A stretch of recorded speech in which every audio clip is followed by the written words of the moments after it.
नमस्कार, मेरा नाम सरोज साहू। मैं आपको अपने चैनल सरोज साहू टॉक्स में स्वागत करता हूँ। आज का विषय डेमोक्रेसी। आपको भी लगता होगा ये हमेशा डेमोक्रेसी की बात क्यों कर रहा है, इतना एक आदमी डेमोक्रेसी का बिगाड़ क्या सकता है। सच में डेमोक्रेसी एक इतनी बड़ी चीज है, एक आदमी उसका कुछ बिगाड़ नहीं सकता, एक आदमी उसका कुछ हिला नहीं सकता, डुला नहीं सकता, कुछ भी नहीं कर सकता। लेकिन हर एक रिवॉल्यूशन एक आदमी से शुरू होता है, एक आदमी से, और उसे बहुत सारे आदमी, बहुत सारे लोग, बहुत सारे लाइक माइंडेड लोग कंधे पर उठाकर आगे ले जाते हैं। उनके कंधों से दूसरों के कंधे, दूसरों के कंधे से तीसरे के कंधे होकर वही आइडिया एक दिन वहां तक पहुंचता है जहां पर डेमोक्रेसी के नाम पे मजाक चल रहा है। तो मैं आज आपको बोलता हूं, डेमोक्रेसी का मतलब क्या है। तो डेमोक्रेसी का मतलब मैं नहीं समझाऊंगा आपको, आप खुद निकालेंगे कि डेमोक्रेसी का असली मतलब क्या होना चाहिए। भारत में जिसे कहा जाता है विश्व का सबसे बड़ा डेमोक्रेसी, उस डेमोक्रेटिक कंट्री में डेमोक्रेसी का अर्थ क्या है, ये आप लोग कहेंगे। इसलिए कमेंट बॉक्स में आप लिखिए, आप क्या सोचते हैं डेमोक्रेसी क्या है। 2 लाइन में लिखिए, उसके बाद मैं आपको जवाब दूंगा और जरूर जवाब दूंगा, क्योंकि ये जानना जरूरी है कि डेमोक्रेसी के बारे में लोग सोचते क्या है और असल में डेमोक्रेसी क्या है, क्या हो गया है, क्या सोचकर शुरू किया था और हो क्या गया है। यह आप थोड़ा फिर से सोचना पड़ेगा। जैसे आप अपने बच्चे के भविष्य के बारे में सोचते हैं, जैसे आप अपने घर का फाइनेंशियल कंडीशन के बारे में सोचते हैं, जैसे आप अपने शहर के गुंडागर्दी के बारे में सोचते हैं, जैसे अपने करियर का एडवांसमेंट के बारे में सोचते हैं, उसी तरह देश के बारे में भी सोचना आपका फर्ज है। और उसी फर्ज को निभाने के लिए मैं आपको आह्वान करता हूं। मैं आपको कसम देता हूं उसी राष्ट्र की, जिस राष्ट्र में आप रहते हैं, कि इसको रहने के लिए और भी सुगम बनाइए, इसके शासन को सबका शासन बनाइए, ऐसा बनाइए कि आपके बच्चों के लिए ये राम राज्य हो जाए, कोई कल की नहीं आएगा, कोई राम फिर नहीं आएंगे, आप ही में से कोई निकलेगा राम, आप ही में से कोई कल की निकलेगा, आप ही में से कोई कल को मिनिस्टर होगा। लेकिन उससे पहले आपको एक सोचना पड़ेगा, खुद की जो बुद्धि है उससे आपको एक चीज निकालनी पड़ेगी, एक ऐसी प्लान बनाना पड़ेगा जिससे कि सांप भी मर जाए और लाठी भी ना टूटे। क्योंकि डेमोक्रेसी कभी भी रक्तपात का आइडिया नहीं है, रिवॉल्यूशन रक्तपात का आइडिया है। इसलिए रक्तपात करके कोई भी अच्छी चीज बनाया नहीं जा सकता।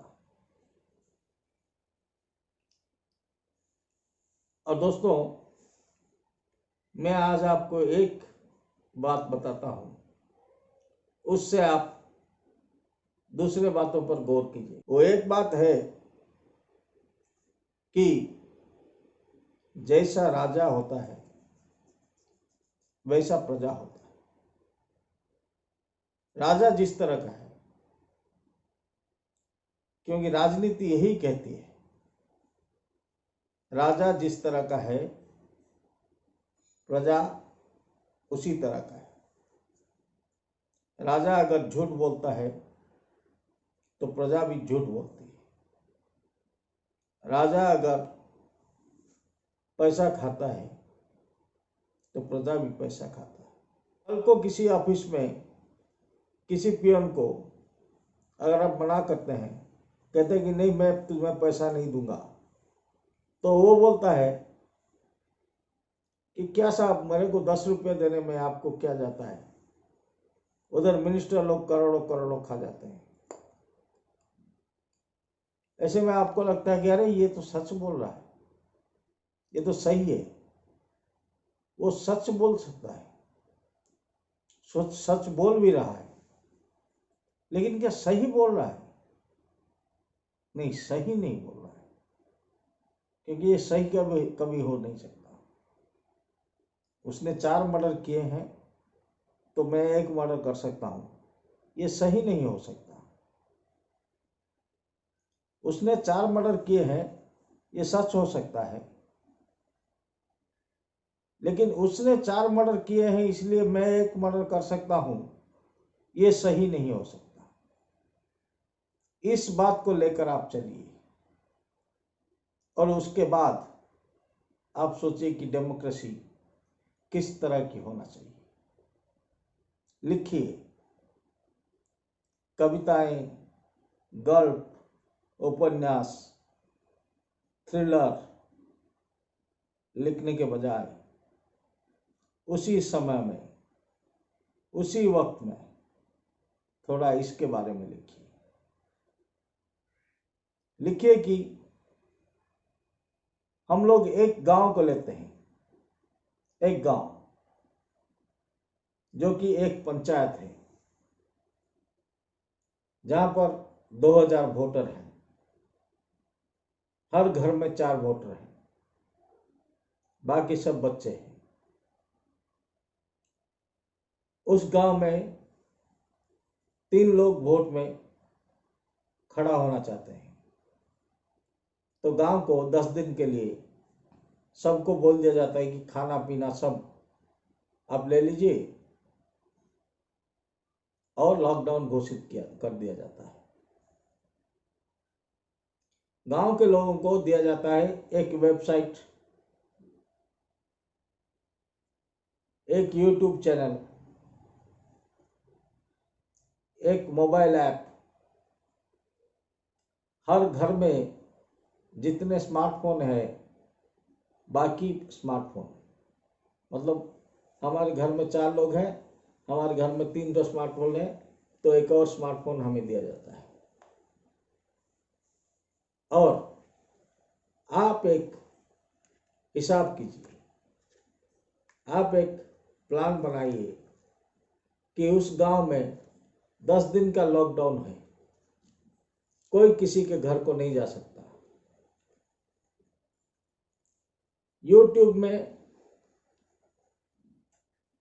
वीडियो अपलोड करके दूसरों को दिखाया जा सकता है, और दूसरे वो वीडियो देखकर उस ऐप में वोटिंग कर सकते हैं।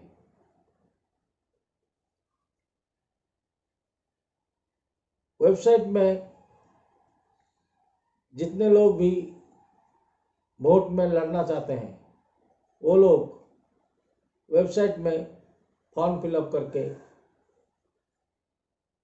इलेक्शन में खड़ा हो सकते हैं और उसी ऐप के थ्रू में पूरा इलेक्शन प्रोसीजर खत्म होता है। तो आप देखिए, एक इलेक्शन में लोगों का, एक सरपंच इलेक्शन में लोगों का 20-25 लाख खर्चा होता है, सरकार का 3 से 5 लाख खर्चा होता है।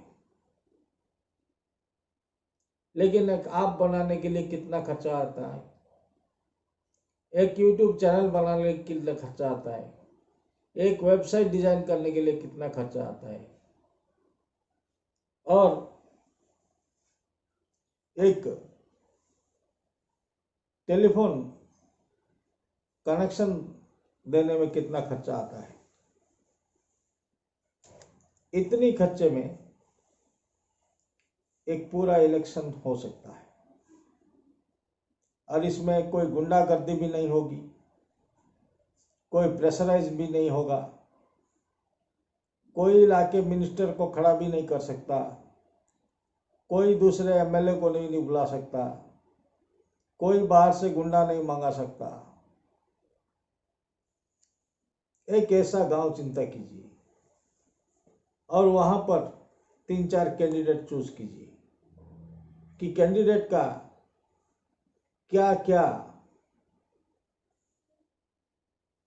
क्वालिफिकेशंस होना चाहिए,